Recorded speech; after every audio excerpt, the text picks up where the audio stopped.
আর মাত্র কয়েক ঘন্টা তারপরেই শুরু হবে বিশ্বকাপের সবচেয়ে প্রতীক্ষিত সেমিফাইনাল ফ্রান্স বনাম স্পেন। কিন্তু মাঠে নামার আগেই যেন আরেকটি লড়াই চলছে মাঠের বাইরেও।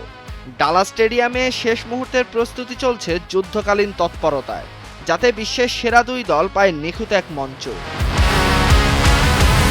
স্টেডিয়ামের প্রতিটি ঘাস এখন বিশেষ যত্নে পরিচর্যা করা হচ্ছে।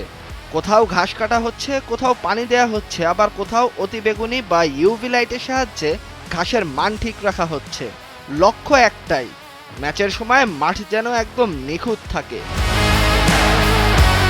ফিফার ইভেন্ট প্রোডাকশনের প্রধান ল্যান্স ব্রাজ জানিয়েছেন, শুধু সবুজ ঘাস থাকলেই হয় না, বিশ্বের সেরা ফুটবলাররা যে মানের মাঠে খেলতে অভ্যস্ত ঠিক সেই মান নিশ্চিত করতেই বছরের পর বছর গবেষণা আর কঠোর পরিশ্রম করতে হয়।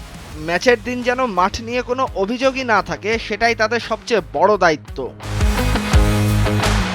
তিনি আরও জানান, সেমিফাইনালের আগে ৮ দিনের প্রস্তুতির সুযোগ পাওয়ায় কিছুটা স্বস্তি মিলেছে। তবে টুর্নামেন্টের আগে ম্যাচগুলোতে মাত্র ২ থেকে ৩ দিনের ব্যবধানে মাঠ প্রস্তুত করতে হয়েছে। সেই সময় মাঠকর্মীরা দিনের পর দিন নিরলস পরিশ্রম করেছেন, যদিও দর্শকদের চোখে সেই পরিশ্রম ধরা পড়ে না।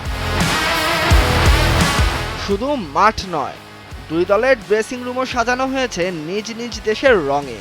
খেলোয়াড়দের জন্য রাখা হয়েছে আধুনিক ব্যায়ামের সরঞ্জাম, এমনকি বিরতির আয়োজন আর দর্শকদের বিনোদনের ব্যবস্থাও শেষ পর্যায়ে।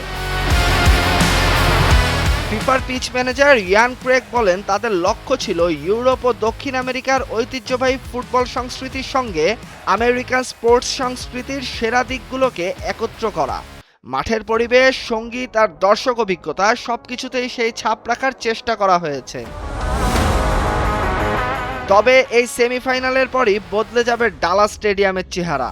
বিশ্বকাপের জন্য বসানো প্রাকৃতিক ঘাস তুলে আবারও বসানো হবে কৃত্রিম টার্ফ। এরপর এই মাঠ ফিরে যাবে এনএফএল এর দল ডালাস কাউবয়েজের দখলে। এখন শুধু অপেক্ষা, নিখুঁতভাবে প্রস্তুত এই মঞ্চে ফ্রান্স নাকি স্পেন, কে নিশ্চিত করবে বিশ্বকাপ ফাইনালের টিকিট। হাসিনুল বাকি ফাহিম, ভোরের কাগজ।